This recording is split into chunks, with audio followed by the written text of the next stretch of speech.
പതിവ് പോലെ അല്ല, ഇന്ന് പതിവ് പോലെയല്ല കേട്ടോ. ഇന്ന് അത്തമായി. ഓണത്തിന്റെ തുടക്കം ഇപ്പോഴും അപ്പുറത്തെ വീട്ടിലെ തുമ്പയിൽ നിന്ന് തന്നെ.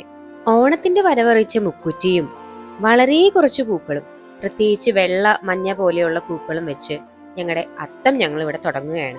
പതിവുകളൊന്നും തെറ്റിക്കുന്നില്ല. വെള്ളം നനച്ച് ചാണകം മെഴുകി മുറ്റം കളം മെഴുകി ഞങ്ങൾ. അപ്പോഴാട്ടോ ഞങ്ങൾ ഒരു കാര്യം ശ്രദ്ധിച്ചേ, തുമ്പയുടെയും മുക്കുറ്റിയുടെയും കൂടെ തുളസി വെച്ചില്ല. കുളിച്ച് റെഡിയായി സ്കൂൾ യൂണിഫോമിലാട്ടോ ഞങ്ങൾ പൂക്കളം ഇടാനിരിക്കുന്നത്. പറഞ്ഞു കേട്ട രീതികൾ വെച്ച് അത്തത്തിന് വെള്ളപ്പൂക്കൾ, വളരെ ലൈറ്റ് കളർ പൂക്കൾ മാത്രമേ ഇടാവൂന്നാ കേട്ടേക്കുന്നത്. അതുകൊണ്ട് തന്നെ ഞങ്ങൾ വെള്ളപ്പൂക്കളും മഞ്ഞ പൂക്കളും തന്നെ എടുത്തു. പക്ഷെ അത് മാത്രമാകുമ്പോൾ ഞങ്ങളുടെ പൂക്കളം ചെറുതായി പോവില്ലേ? അതുകൊണ്ട് കിട്ടിയ ഒരു ചെമ്പരത്തിയെ കൂടെ ഞങ്ങൾ കൂടെ കൂട്ടി. പണ്ടത്തെ പോലെ ഓണമില്ല എന്ന് പറയുന്ന എല്ലാവരും ഇതൊന്ന് കണ്ടോട്ടോ.